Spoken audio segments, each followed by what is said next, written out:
my name is Jenna and here's the news today. On June 19, 2024, an environmental scandal emerged around Italian stainless steel manufacturer AV Assai Specialty Attorney ASD, recently certified by Responsible Steel. The incident gained media attention after Bentley Council Environment Councillor Marci Anello resigned due to verbal attacks and reverse pollution issues. ASD has been criticized for heavy metal pollution with level of chrome and nickel residue far exceeds legal limits.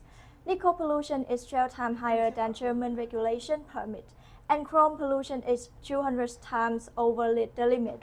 The scandal raised questions about the credibility of Responsible Steel certification, suggesting it may be more a public relations effort than a commitment to real environmental responsibility.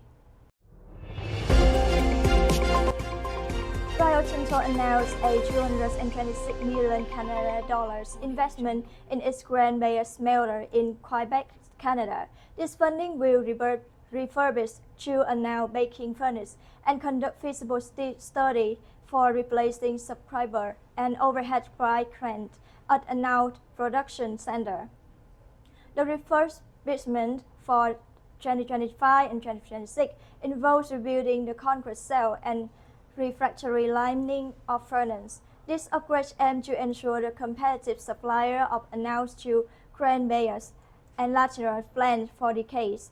Additionally, Rio Tinto plans to offset carbon emission from the project by planting trees near the aluminum smelter.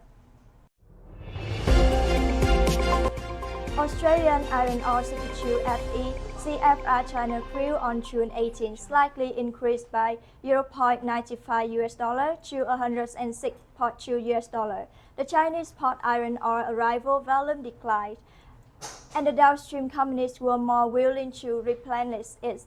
Also, the increase on molten iron production and the strengthening of steel price have driven the rise of iron ore. However, the overall inventory of China's port is still at the relative high level in recent years, and its steel demand continues to weaken due to bad weather. Market participants expect that iron ore will have a slightly volatile trend in the short term.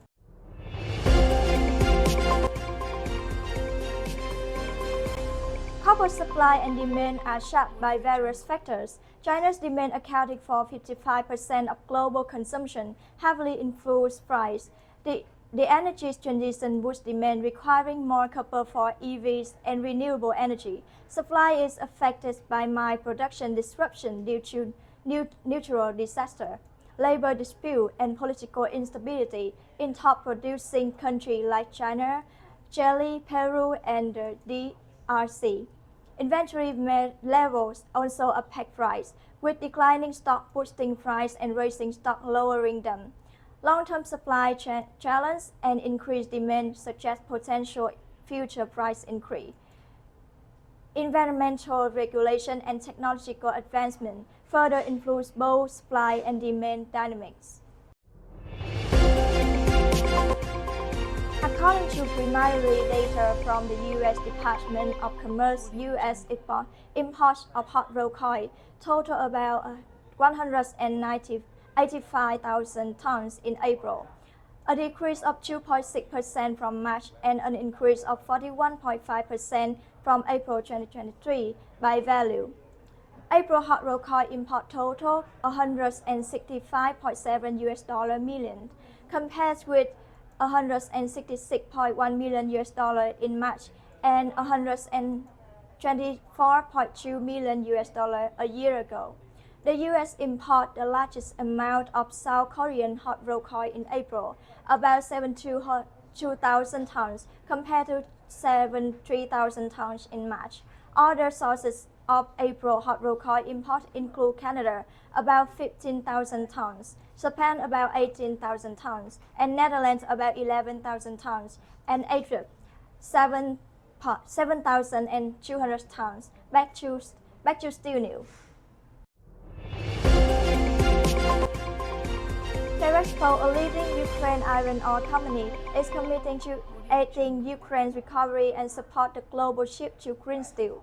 Following the Ukraine Recovery Conference in Berlin, Nickel Bay, Ferrexpo's Director of Investor Relations of Corporate Communication emphasized the company's role in the nation's green metallurgical revival. Ferrexpo already produces high-quality iron ore pellets essential for the steel industry's eco-friendly transition. BA stresses that private sector involvement, particularly from industry leaders like Ferrexpo, is crucial for Ukraine recovery. Despite one-time wartime challenge, the company has maintained optimal production level and resumed export via the reopened sea corridor. Ferrexpo contributions are significant, accounting up to 20% of Poltava region's GDP and 3% of Ukraine's export in early 2022. The company's robust relationship with global investors have facilitated continued support for European customers, reinforcing its position as a pivotal player in Ukraine's economic resurgence. Thank you for choosing Joy with Metal to update steel news every day. See you in next videos.